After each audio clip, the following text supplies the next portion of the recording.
I'm worried about guys like that leaving. Yeah, it is a bit worrying, but I mean, I suppose it's interesting to hear him also say that he, as a youngster, he was always inspired to become an All Black as well. So you'd hope that a majority of the kids here in New Zealand still have that dream.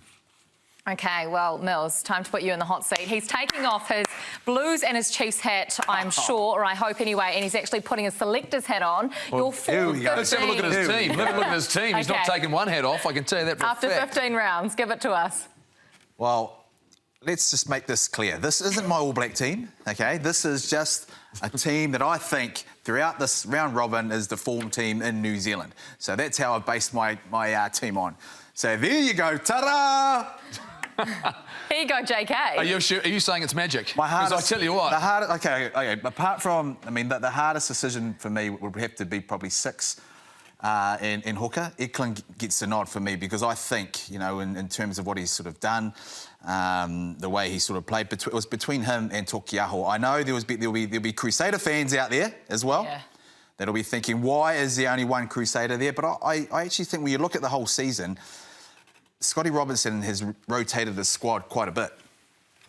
So, hence the reason Will Jordan is... You know, you can't leave Will Jordan out, can you? You'll be happy, JK. Are you happy with that? He actually was screwing up his face. There's a few too many other players in there, not from the Blues, Mills. Jordy Barrett at 12. Yeah. You're form 12. In form 12. He's only played there 4 times. I'll tell you why.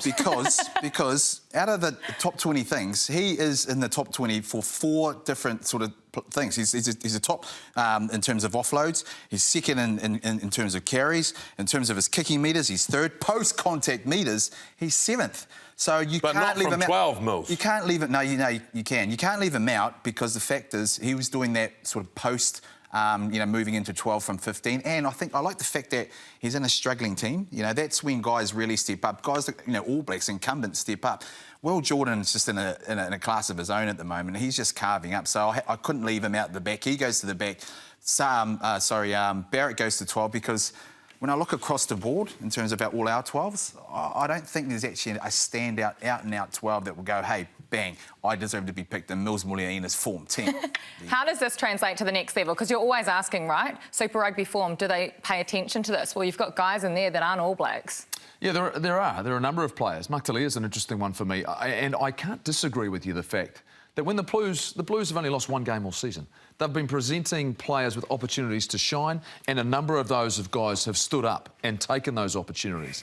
Finlay Kirstie is certainly one for that. Beauden Barrett, even though he hasn't played all of the games, every time he's been out there has clearly been influential. Tupavai is one for me, the fact that whether or not he early in the season was playing at 6, Shannon Frizzell's form before his injury was significant. Look, it's a strong group of players. Luke Romano is a very interesting one for me, though. The fact that you feel as though his body of work across this tournament to date has been good enough to say he's one of the 2 best locks that we've had through the course of this season. Recall? Absolutely. Now, I think what Luke has done this year in terms of his leadership, obviously getting out there, he's brought some real backbone to the Blues. JK mentioned it before, you know, and the fact that, you know, this Blues team is totally different. Well, one, you know, the coaches have done an outstanding job with Leon and also Tom Coventry, but they've brought this man into the frame that takes a baby Blues team that you're talking about and has that real backbone. Over a number of years, we've gone, oh, here we go, not the Blues again, not this Blues of old again.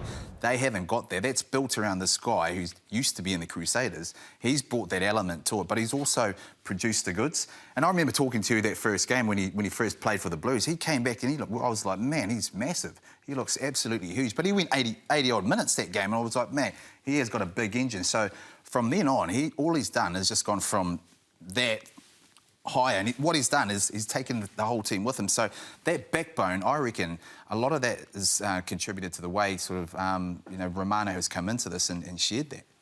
Voce di corridoio. Voce di corridoio. We hear that he's running for mayor.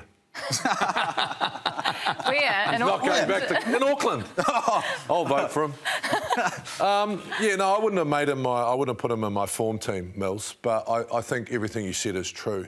And I think the effect that he has around the team, but also when he came on, He's been invaluable, I reckon, for the Blues. Would he be in my form? Who would you side? replace him with? The interesting one for me is there's a lot of guys who have played a few games really, really well. The likes of a Josh Lord, for example, played really, really well. Sam Whitelock's still been pretty good. He's been really, really solid for the Crusaders in the middle of their park. Remember, we're talking about form through the course of the season, but they haven't played huge number of minutes. And if you think about that I think is a significant part of what you're talking about. Form and class, and a guy like Luke Romano, he's shown his true value. This is a great story, thinking about where he was to where he's ended up and how influential. And it might just be for 1 year that he helps lead the team to a title. Impressive. Yeah, struggling to make the Crusaders 23 down there over the last couple of years, hasn't he? Who is your MVP so far this season then, Mills? Well, it has to be Luke Romano. Hey, well, I asked the thing I just spoke about. For that particular reason, I asked JK who would he replace it with. You know, you spoke about the fact that guys haven't played enough games in terms of, you know, influencing the fact that their form is great. But Luke Romano, to me, the reason why he is because of what his influence was for this Blues team. Take a look at this bit of vision. JK, you'll love this. Blues 2 men down in the scrum. Watch him there. You see him pumping up Nepo? Yeah. Whacking him on the bum. They win the scrum penalty. A prop loves a good whack on the bum too. You know, they get motivated, especially from the lock, because, you know, a prop always wants a lock. That was on the Lucian side. That is going. It wasn't even on his side of the scrum. I didn't know it wasn't on the. It was on the Lucian side of the scrum with the penalty came. I didn't recognise. Come on now, hold on. Are you telling me, in terms of the most valuable player this year, that would the Blues have won without Luke Romano? Yes. Surely. So how can he be the most valuable player in this competition? No, I think what he's produced is the fact that Luke Romano's in there. Luke Romano has changed this culture. He's changed the atmosphere in there. He's brought values, or added the values that they've been absolutely wanted. So would the Blues have won 13 in a row without Luke Romano? Possibly not. We're not just talking about the Blues here, though, are we? We're talking about competition-wide. Who is your most valuable player, JK? Well, I'm going to talk about the Blues. Of course, mine was Dalton Popoli. Yeah. And the reason for this is such a young man, Goldie, really good leadership skills. And if you watch him, he actually has the ability not to say a lot as well. He'll let Bowden talk. But what you're seeing on the screen now, really good turnovers at the right time, and just has continued to grow this year, and, you know, some great captains not. So I think that maturity, leadership, you know, best loose forward in the country. Yours, Kirstie? Well, I challenge any of you three to argue with me, because my MVP for 2022 is Jordy Barrett. He's a difference maker. You talk about needing a world-class first five to win a title. Well, if you look back at the champions over the last decade, they've all had international first fives, and he's been the difference for the Blues. They would not have won 13 in a row if it wasn't for this guy. Any arguments? Look, once again, though, they won without him. They won with Stephen Perofeta playing at first 5'8". The fact the most valuable player, if you go around and you look at competitions and teams around the world, it's about who is the guy, I believe, is not just leading, but their out-and-out performance is affecting and helping them win on the scoreboard. Jordy Barrett's done that when he's played. I would suggest, though, and I've changed since we had the conversation this morning, I had Finlay Kirstie as being that guy, but then I looked deep into the fact I don't think the Crusaders are even in this conversation without Will Jordan.